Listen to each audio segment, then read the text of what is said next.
এটা ঠিকঠাকভাবে কাটাতে পারলেই জীবন সুন্দর, আর না হলেই চরম ব্যর্থতা। আপাতত দৃষ্টিতে আজ নিহিনের এই বাড়িতে দ্বিতীয় সকাল হলেও বাড়ির বউ হিসেবে এই বাড়িতে এটাই তার প্রথম সকাল।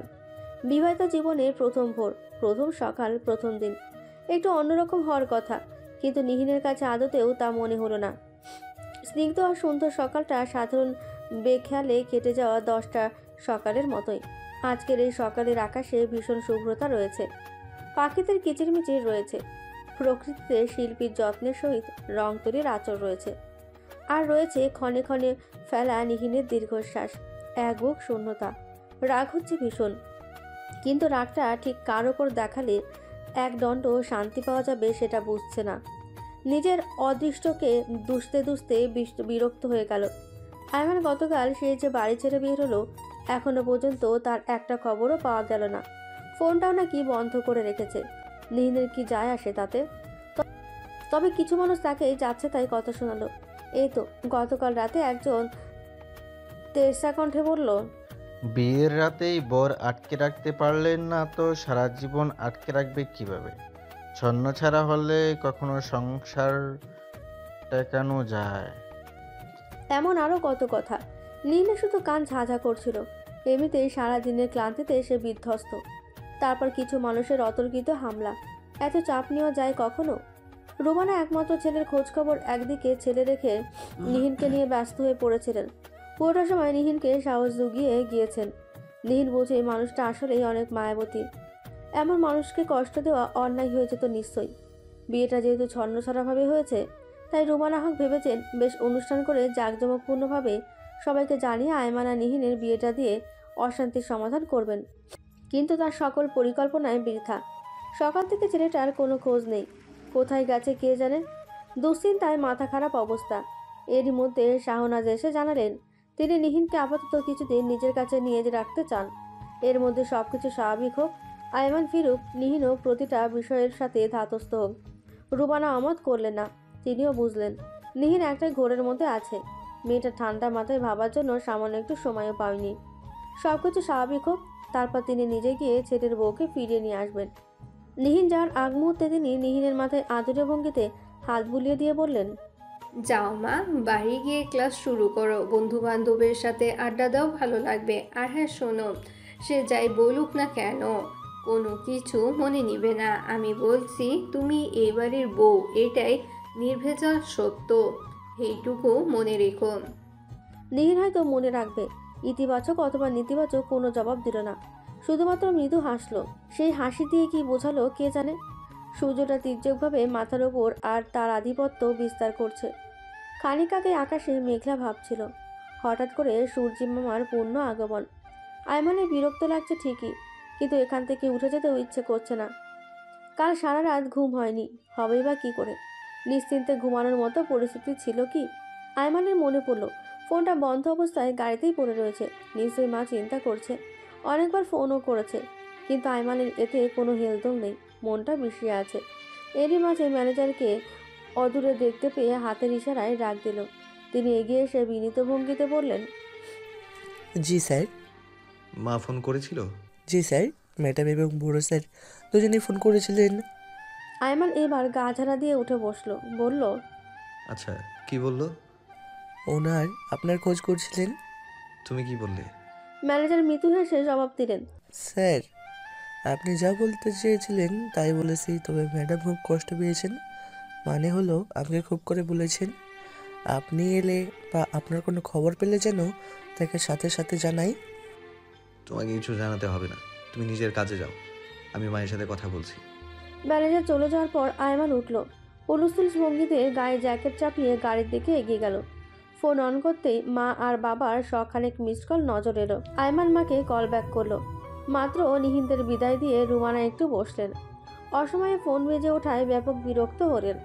নাক মুখ কুচকে ফোন হাতে নিতেই দেখলেন তার গুণধর ছেলে ফোন করেছে। তিনি কঠিন মুখে ফোন ধরলেন। আয়মান মৃদুস্বরে আওয়াজ দিল, মা। বেঁচে আছি, বল। আয়মান আহত স্বরে বলল। ফোন করেছিলে দেখলাম। তিনি শান্ত গলায় বললেন, নিজের পেটে ছেলেকে ফোন দিয়ে কি অন্যায় করে ফেলেছে? আয়মান হতাশ হয়ে বলল, মা, এইভাবে কথা বলছো কেন? রাগটা আমার করা উচিত, অথচ তুমি আমার উপর রাগ দেখাচ্ছ। তোর কেন রাগ করা উচিত? কারণ যা হয়েছে তা আমার মতের বিরুদ্ধে। কিভাবে? আমি বিয়ে ঠিকঠাক হওয়ার আগে তোকে জিজ্ঞাসা করেছিলাম না তোর কোনো ব্যক্তিগত পছন্দ আছে কি না?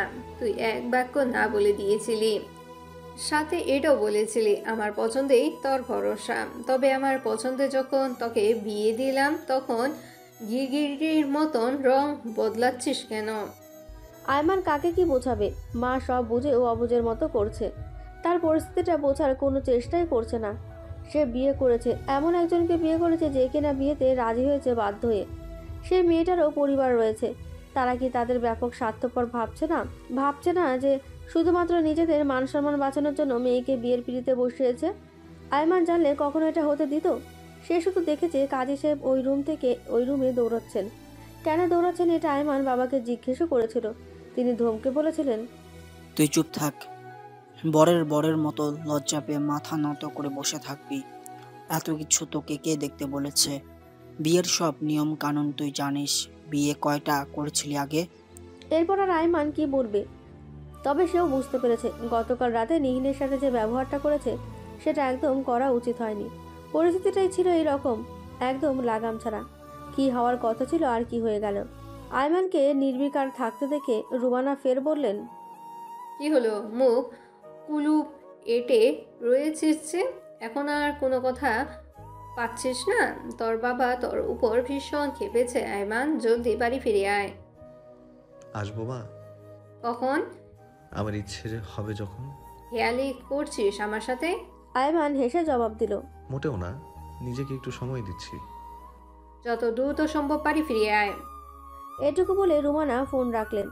মায়ের সাথে কথা শেষে আয়মান বাবাকে ফোন করলো, কিন্তু তিনি ফোন রিসিভ করলেন না।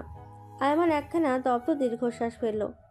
জীবন সম্পর্কে বরাবরই অনেক সময় অনেক রকমের ভাবনা থাকে, অনেক আশা আকাঙ্ক্ষা থাকে, চাওয়া পাওয়া থাকে, দেওয়া নেওয়া থাকে, কিন্তু বাস্তবতার জাতাকলে পড়লে সব কি পূর্ণ হয় কখনো? অথবা আমরা আগে থেকে যে পরিকল্পনা করে রাখি সেটাও কি আদতে সর্বক্ষেত্রে পরিপূর্ণতা পায় না। নিহিনের বেলায় কখনোই পায় না। একটা ঘটনা সে ভেবে রেখেছিল ভাইয়ার বিয়েতে ভীষণ আনন্দ করবে। এই ভাবনা ভাবা হয়ে গেছে বিয়ের 2-3 মাস আগে থেকে, কিন্তু বিয়ের দিনই তাকে জ্বরের মুখে পড়তে হলো। এমন তো জ্বর বাঁধিয়ে বসলো যে টানা 6 দিন বিছানা থেকে উঠতেই তাকে বেগ পেতে হয়েছে। তারপর যখন ফার্স্ট ইয়ারে উঠলো, বন্ধুরা মিলে পরিকল্পনা করে রেখেছে দূরে কোথাও ঘুরতে যাবে, সেখানেও সব দফারফা। থার্ড ইয়ারে ওঠার পরও আশা ছিল ঘুরতে যাওয়ার। পরিকল্পনা অনেক দূর পর্যন্ত গড়িয়েছিল। সেখানে আকস্মিক বাধা পড়লো শ্রেয়ার বিয়ে। বান্ধবীর বিয়ে হয়ে গেল, তাদেরও আর কোথাও যাওয়া হলো না, সব ছিন্ন বিচ্ছিন্ন। নিহিনের সাথে এসবই বেশি ঘটে। ভেবেছিল আয়মানের বিয়েতে মজা করবে, তা তো হলোই না, উল্টো তাকে বউ সেজে বিয়ের পিড়িতে বসতে হলো।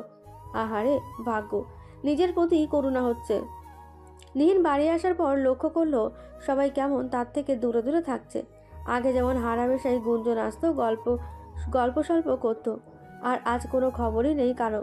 নিহিনের ব্যাপারটা এত খারাপ লাগলো। মা তো কোনো কিছু এদিক থেকে সেদিক হলেই বকাবকি করতো, আর এখন কথা বলছে মেপে মেপে। সবাইকে তার উপর রাগ করলো নাকি পর করে দিল? নিহিন হাই তুলতে তুলতে নিজের ঘর ছেড়ে বের হলো। রান্নাঘরে উঁকি দিতেই গুঞ্জনকে দেখতে পেল। পেছন থেকে বলল, পর করুন মায়। আকস্মিক গুঞ্জন থতমত খেয়ে গেল। নিহিনের দিকে এগিয়ে এসে বলল, ছি, এই কেমন কথা বলি তুমি? পর করে দিব কেন মেয়ে? তবে কথা বলছো না যে আমার সাথে? গুঞ্জন অসহায় মুখে বলল, আসলে এত কিছু হয়ে গেলেও আমরা তোমাকে একটু সময় দিচ্ছি। মা ভীষণ আপসেট, তোমাকে নিয়ে চিন্তা করছিলেন খুব। আমি ঠিক আছি, কিন্তু তোমরা এরকম দূরে দূরে থাকলে আমার ভালো লাগবে? গুঞ্জন নিহিনকে জড়িয়ে ধরে বলল, এই তো আমরা সবাই আছি।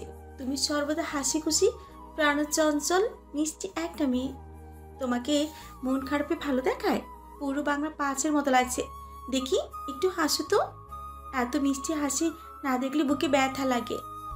নিহিন এবার সশব্দে হেসে উঠল। গুঞ্জন ওকে নিয়ে বাড়ির পাশে পার্কে গিয়ে বসলো। নিহিনের মনে পড়ল এখানে আইভানের সাথে তার দেখা হয়েছিল। তখন কি দুজনের কেউ ভুলক্রমে ভেবেছিল আজকের দিনটা কখনো না কখনো আসবে তাদের জীবনে? অথবা ছোটবেলায় তারা যখন ঝগড়াঝাটি করে হেসে খেলে বড় হচ্ছিল, তখনও কি এই দিনটা আকাঙ্ক্ষিত ছিল? পরদিন নিহিন ক্লাসে গেল। শাহানা জোর করেই পাঠালেন, বললেন সবার মাঝ থেকে ঘুরে এলে ভালো লাগবে। নিহিন তাই গেল। সৌভাগ্যক্রমে আজ শ্রেয়ার সাথে দেখা হয়ে গেল। শ্রেয়া সচরাচর ক্লাসে আসে না, তবে যেদিন আসে সেদিন অনেকটা সময় নিয়ে আসে। আজও সকলে মিলে জারুল গাছের নিচে বসে গল্প করছিল। শ্রেয়ার সাথে পরিচয়ের পর নিহিনের জীবনের এমন কোনো ঘটনা নাই যেটা শ্রেয়া জানে না। এখন একমাত্র এই বিয়ের ঘটনাটাই তার কাছে গোপন রয়েছে।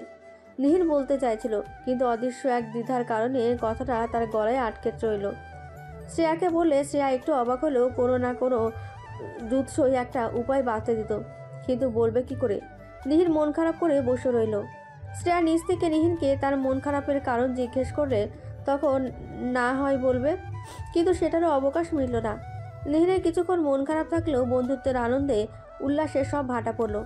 প্রতিটা সময় তার ওষ্ঠ করে মৃদু হাসি লেগেই থাকলো। আবার কখনো খিলখিল করে হাসতে হাসতে একজন আরেকজনের গায়ের ওপর পড়েছিল। নিহিনকে দেখে, সেই মুহূর্তে দেখে যে কোনো মানুষ বলতে পারবে সে পৃথিবীর সবচেয়ে সুখী মানুষদের মধ্যে একজন। তারপর সকলে মিলে বের হলো। গন্তব্য উদ্দেশ্যহীন, তাদের ঘুরতে যাওয়ার কোনো গন্তব্য প্রয়োজন হয় না। দেখা গেল চৌরাস্তার মোড়েই 5-6 বার পাক দিচ্ছে, তবু এক একজনের কথা ফুরায় না।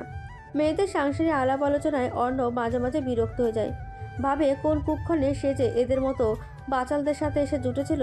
তবে একদিক দিয়ে ভালোই হয়েছে, বিয়ে শাদির পর সংসার সামলাতে তার আর বেগ পেতে হবে না। আজও 6 জন রাস্তা আটকে ধরে হাঁটছিল। চলতি পথের ব্যতিব্যস্ত মানুষগুলো তাদের দিকে চোখ কটমান করে তাকাচ্ছিল। এমনিতেই রাস্তায় কত জ্যাম, তার উপর এখানে ছোট এক রাস্তা জুড়ে এতজনের মেলা, ব্যাপারটা ভীষণ বিরক্তিকর। আজকালকার পোলাপানগুলো এত পাজি, এভাবে কেউ পথ আটকে রাখে?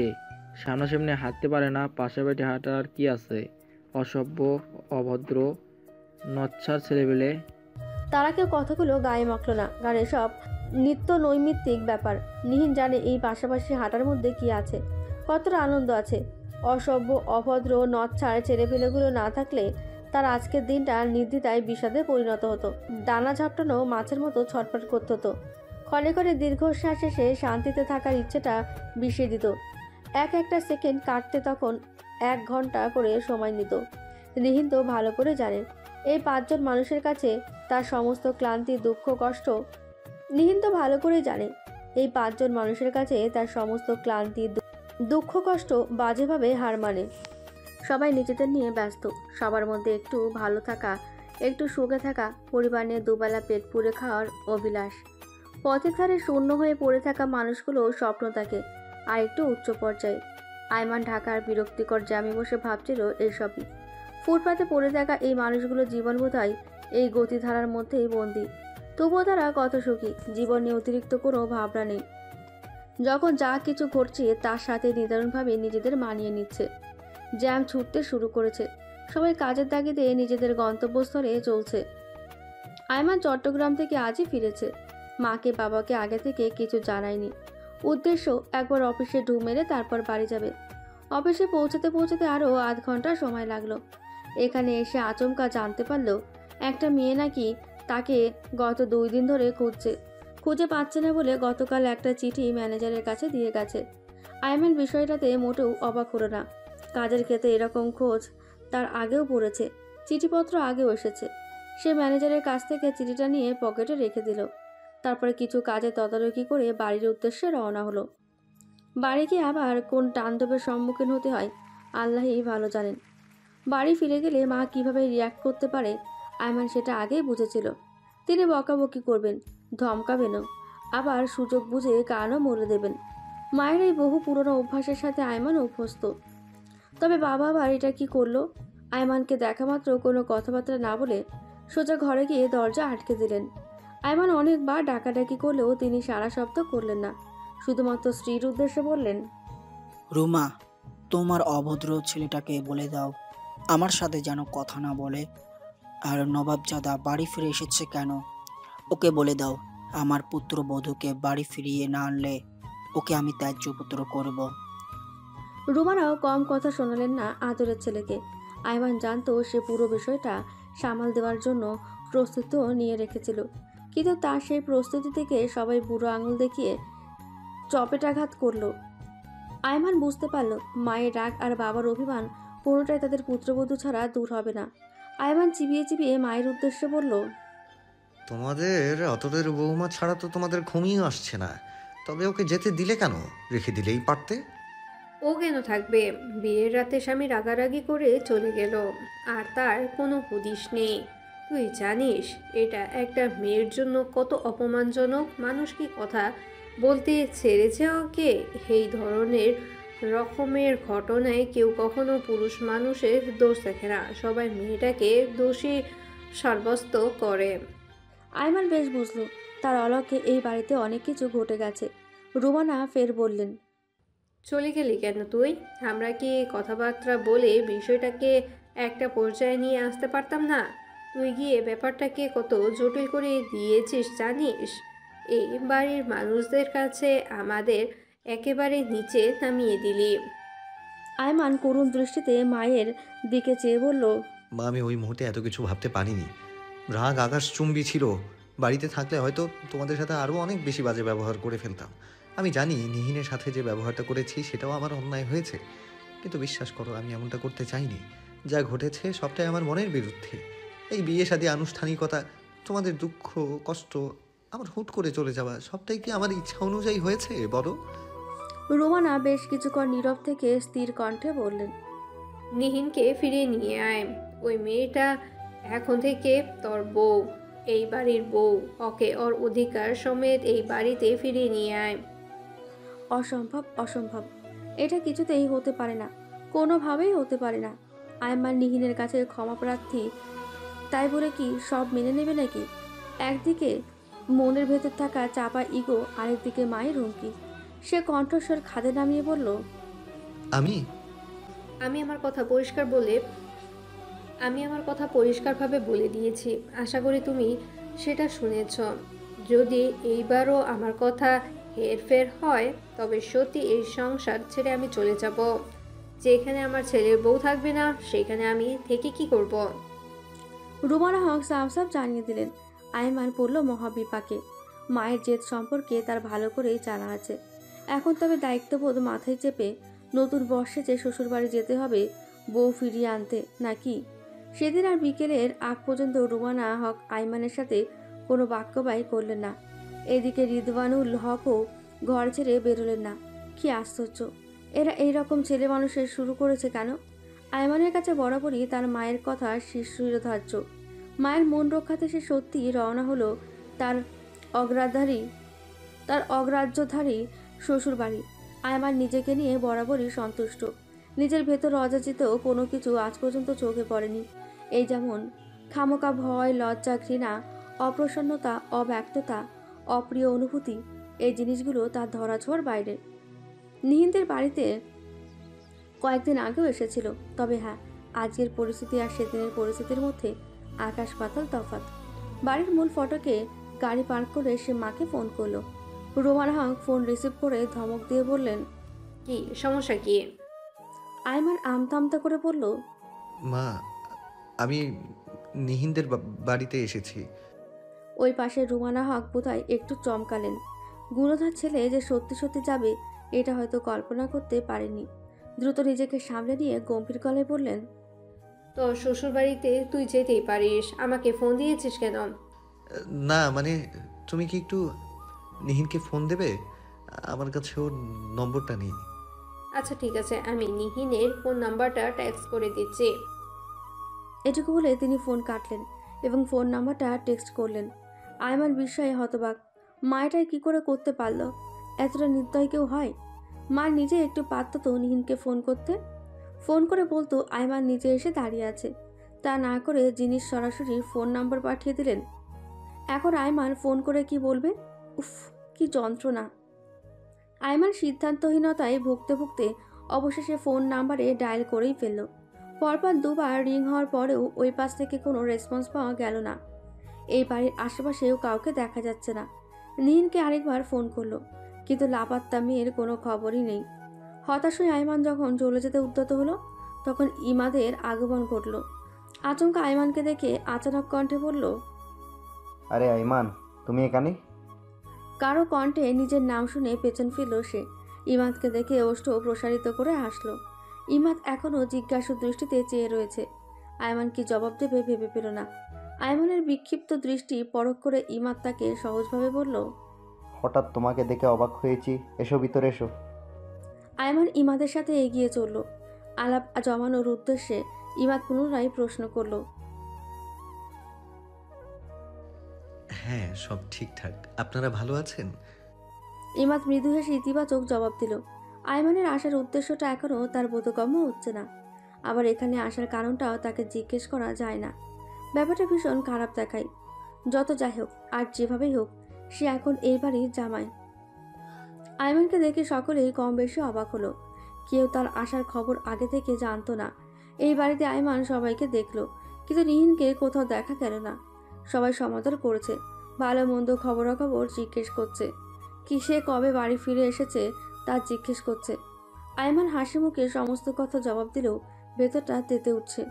এরকম বেকায়দায় কখনো পড়েছে বলে মনে হয় না। সত্যি বলতে এত আদর আপ্যায়ন সে ঠিক নিতে পারছে না।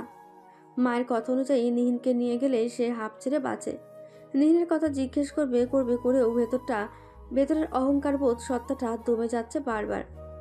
কণ্ঠনালীর কাছে সে সুরসুরি দিচ্ছে ঠিকই, কিন্তু বলতে পারছে না। আয়মান একনিষ্ঠ মনে প্রার্থনা করছিল আর মায়ের কথা স্মরণ করেছিল। মা পাশে থাকলে এখন নিশ্চয়ই সবটা সামলে নিতেন। মায়েরা বোধহয় এমনই হন, একটু রাগী, একটু বেখেয়ালি, আর পুরোটা জাদুকরি। না হয় রুমানা 10 কিলোমিটার দূরত্বে অবস্থান করে কি করে বুঝলেন ছেলের মনোভাব? আয়মান আসার 1 ঘন্টার মাথায় তিনি আর হৃদয়ানুল হকও হাজির হলেন। মাকে দেখতে পেয়ে আয়মানের বুকের ওপর থেকে কত বড় পাথর যে নেমে গেল একমাত্র আল্লাহই ভালো জানেন। বাবার দিকে একবার আর চোখে তাকাতে দেখতে পেল বাবাও তার গুণধর পুত্রর দিকে চেয়ে রয়েছেন। আয়মান মেকি এসে বলল, তুমি নাকি আর ঘর ছেড়ে বের হবে না? দেখতে এসেছে ছেলে তার বাবার মতো হয়েছে কিনা।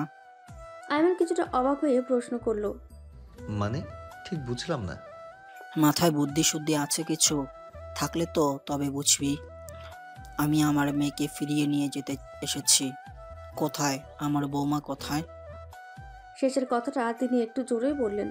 তার কথা শুনে গুঞ্জন উত্তর দিল, নিহিন ও রুমেই আছে, ঘুমাচ্ছে। রুমানা হক উপস্থিত সকলের দিকে তাকিয়ে বললেন, আসলে আমরা তো এসেছিলাম নিহিনকে ফিরিয়ে নিয়ে যাওয়ার জন্য। আয়মান ওর সাথে কথা বলবে। আয়মান ঠিক বুঝে উঠতে পারল না মা তাকে বারবার ফাঁসিয়ে দিয়ে কি মজা পায়। শাহনাজ গুঞ্জনকে উদ্দেশ্য করে বললেন, যাও তো মা, নিহিনকে গিয়ে ডেকে তোলো। এই ভর সন্ধ্যায় ঘুমাচ্ছে কেন? নিনকে অবশ্য ডাকতে হলো না। সে ঘুম থেকে উঠে অলস্য ভঙ্গিতে বিছানায় গড়াগড়ি খাচ্ছিল। বাইরে শোরগোল বোধহয় এখনও তার কানে এসে পৌঁছায়নি। গুঞ্জনকে দেখে উঠে বসলো। হাই তুলতে তুলতে জিজ্ঞেস করলো, কি খবর? গুঞ্জন ওর পাশে বসতে বসতে বলল, খবর তো তোমার নিতে এলাম। শ্বশুর বাড়ি যাবে না? নীল অন্যদিকে মুখ ঘুরিয়ে নিয়ে বলল, গিয়ে কি করব? কথা সত্য, সে গিয়ে কি করবে? গুঞ্জন আর কথা বাড়ালো না। উঠে গিয়ে আয়মানকে নিহিনের দরজার চৌখাটে রেখে চলে গেল। আয়মান অপ্রস্তুত ভঙ্গিতে দরজায় কড়া নাড়ল। নিহিন ভাবল গুঞ্জন বোধহয় আবার এসেছে। সে খানিকটা চেঁচিয়ে বলল, তুমি কি আবার আমার ঘরে আসতে অনুমতি চাচ্ছ নাকি? আশ্চর্য। আশ্চর্য তো, আয়মানের হওয়ার কথা। সে ধীর পায়ে এগিয়ে এলো। নিহিনকে দেখতে পেল খাটের ওপর এক কোণে বসে কি যেন বিড়বিড় করছে। এই মেয়ে পাগল টাগল নাকি?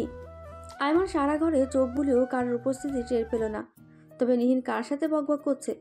এদিকে নিহিন যে বিষিয়ে আয়মানের 14 গোষ্ঠী উদ্ধার করছিল, এটা তো আয়মানের ধরাছোঁয়ারও বাইরের থেকে গেল। ভাবি শোনো, এবার একটা বদমাইশের বাড়িতে ফিরে যাওয়ার। একটু বলতে বলতে সে পেছন ফিরে তাকালো। আয়মানকে দেখতে পেয়ে মুখের কথা তো আটকে গেলই, সাথে সাথে তড়িৎ গতিতে উঠে দাঁড়ালো। আয়মান ওর দিকে ভ্রু কুচকে তাকিয়ে রয়েছে। নিহিন ভেবে পেল না এই ব্যাটা বদমাইশ তার ঘরে কি করছে, তাও এই ভর সন্ধ্যায়। সে কি দিবা স্বপ্ন দেখছে নাকি? আসলে এই ঘুমের ঘোরে স্বপ্ন দেখেছে। নিহিন দ্রুত পায়ে জানালার দিকে এগিয়ে গেল। ওই তো চাঁদ বাবা উঁকি দিয়েছে। প্রকৃতি মৃদু আধারে ঢাকা রয়েছে। নিহিন আরেকটু নিশ্চিত হওয়ার জন্য ঘড়ির দিকে তাকালো। ঘড়ির কাঁটা 5টার ঘরে টিকটিক করছে। সব কিছুই জীবন্ত, এই রাতের আধারের মতোই সত্য। তবে সামনে দাঁড়িয়ে থাকা এই বদমাইশ ছেলেটা কি ঘোর। মাত্র তো তার কথা ভাবছিল, ভাবছিল না, ইচ্ছে মতো তার 14 গোষ্ঠী ধুয়ে দিচ্ছিল। কি ভয়ঙ্কর এই বদমাইশ! কি মনের সব কথা বুঝতে পেরে উদয় হলো না কি? কিছু মুহূর্ত থাকে যেগুলো শতভাগ বিশ্বাসযোগ্য হলেও অকারণবশত বিশ্বাস করতে ইচ্ছে হয় না। কেন করতে হয় না সেটা সম্পর্কে বোধহয় আমাদের মনও অবগত থাকে না। নিহিনের অবস্থাটাও ঠিক এইরকমই। আয়মানকে দেখে কোনোভাবে বিশ্বাসযোগ্য মনে হচ্ছে না। আয়মানের তো এখানে আসার কথা না। এটা স্বপ্ন, সত্যি নাকি ঘোর? নিহিনের এই ঘোর কাটলো আয়মানের একটা বাক্যে। তুমি কি পাগল? আশ্চর্য তো, এই ছেলের সমস্যা কোথায়? আপাত মস্তক একটা ভালো মানুষকে দেখে কিভাবে পাগল মনে হতে পারে? নিহিন মনে মনে ফোঁস করে একটা নিঃশ্বাস নিল। অনেক সহ্য করেছে, আজ মোটেও এই ছেলে তেরা কথা সহ্য করবে না। সে ঝাঁঝালো কণ্ঠে প্রত্যুত্তর করলো, আমি পাগল হতে যাব কেন? আমাকে দেখে কি পাগল মনে হয়? না হয় একা একা বিড়বিড় করছিলে কেন? নিহিনের একটু আগের কথাটা মনে পড়ল, তবে সে সেদিকে না গিয়ে আয়মানকে সরাসরি প্রশ্ন করলো, তুমি এইখানে কি করো? আর কারো ঘরে এভাবে কেউ হুটহাট করে চলে আসে? অনুমতি নিতে হয়, জানো না? ম্যানারলেস কোথাকার। আয়মান নিহিনকে থামিয়ে জোয়াল শক্ত করে বলল, স্টপ ইট স্টুপিড। কাকে ম্যানারলেস বলছো? আমি এখানে আসার আগে দরজায় কড়া নেড়েছিলাম, তখন তুমি বলেছিলে ভেতরে আসতে, সাথে এটাও বলেছিলে ঘরে আসতে অনুমতি লাগবে কেন। সব ভুলে খেয়েছো? অভুক্ত মেয়ে একটা। নিহিন কপাল চাপড়ে বলল, শিট, আমি ভাবলাম ভাবি এসেছে বোধ হয়। তোমাকে তো আমি আমার দুঃস্বপ্নেও কল্পনা করিনি। এখন বলো, কি কাজে হঠাৎ এখানে? আয়মান আসার পথে ভেবেছিল সেদিনের ব্যবহারের জন্য নিহিনের কাছে ক্ষমা চাইবে, কিন্তু এখন ক্ষণিকের মধ্যে তার সিদ্ধান্ত পরিবর্তন করে ফেলল। এই মেয়েকে কখনোই সে সরি বলবে না, কখনোই না, মরে গেলেও না। অসভ্য মেয়ে একটা। এখন ওকে কিভাবে ওই বাড়ি ফিরে যাওয়ার অনুরোধ করবে? আয়মানকে নির্বাক থাকতে দেখে নিহিন পুনরায় প্রশ্ন করল, কি মতলবটা কি? হাব ভাব ভালো ঠেকছে না, ঝেড়ে কাশো তো। মা তোমায় বাড়ি ফিরিয়ে নিয়ে যেতে বলেছে। আয়মানের সহজ স্বীকারোক্তি। নিহিন ভ্রু নাচিয়ে বলল, কিন্তু আমি তো বাড়িতেই আছি। আমাদের বাড়ির কথা বলছি। নিহিন কিঞ্চিত ভেবে বলল, মানে আমার শ্বশুর বাড়ি। হুম। নিহিন নির্বিকার ভঙ্গিতে বলল, ও আচ্ছা। আয়মান কিছু বলতে যাবে তার আগেই দরজায় কড়া নাড়ার আওয়াজ ভেসে আসলো। নিহিন বিরক্তি নিয়ে জিজ্ঞেস করলো, কে? ওপাশ থেকে গুঞ্জনের কণ্ঠস্বর ভেসে এলো। নিহিন আরো বিরক্তি হয়ে বলল, তুমি আমার ঘরে ঢুকতে অনুমতি নিচ্ছ কেন? চলে এসো। গুঞ্জন হাসি মুখে ভেতরে প্রবেশ করলো।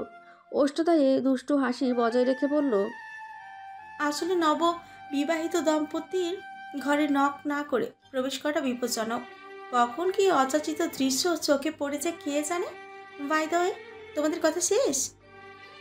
গুঞ্জনের কথায় আয়মান নিহিন দুজন দুজনের দিকে ক্ষিপ্র দৃষ্টিতে তাকালো। নিহিন বলল, আমি ওই বাড়িতে ফিরে গিয়ে কি করব? আয়মান তেজ দিয়ে স্পষ্ট কণ্ঠে বলল, কাইন্ডলি সেটা তুমি তোমার শ্বশুর শাশুড়িকে বোঝাও। কি মেয়ে তুমি! 2 দিনের ব্যবধানে আমার মা বাবাকে বশ করে নিয়েছো। নিহিন কিছুটা ভাব নিয়ে কলার নাচিয়ে বলল, this is power of Nihin. Ayman জড়পরনাই বিরক্ত হলো, সেটা অপ্রকাশ করলো না। নিহিনের দিকে সে যে অগ্নিদহৎ হুতাশন দৃষ্টি প্রয়োগ করলো তাতে গুঞ্জনও ব্যাপারটা বেশ ভালো করেই বুঝে গেল। সে আয়মানকে উদ্দেশ্য করে বলল, ভাইয়া আপনি কি বসুন, আমি নিহিনকে বুঝিয়ে বলছি।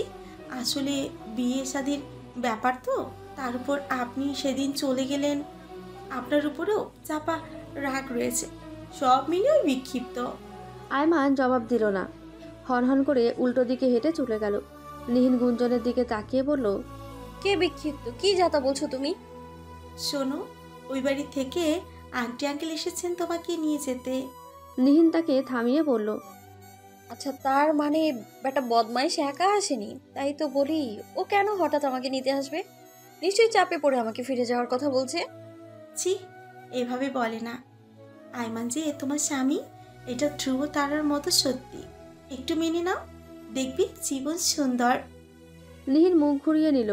গুঞ্জন তাকে নিজের দিকে ফিরিয়ে নিয়ে ফের বলল, ফিরে যাও নিহিন, এখন থেকে ওইটাই তোমার সংসার। জানি সম্পর্ক সহজ হতে সময় লাগবে, সেই যথাযথ সময় বজায় রেখে তোমরা দুজন দুজনার মতো এগিয়ে যাও। একটা সময় ঠিকই যত্ন, মায়া, ভালোবাসা নিজের জায়গায় করে নিবে।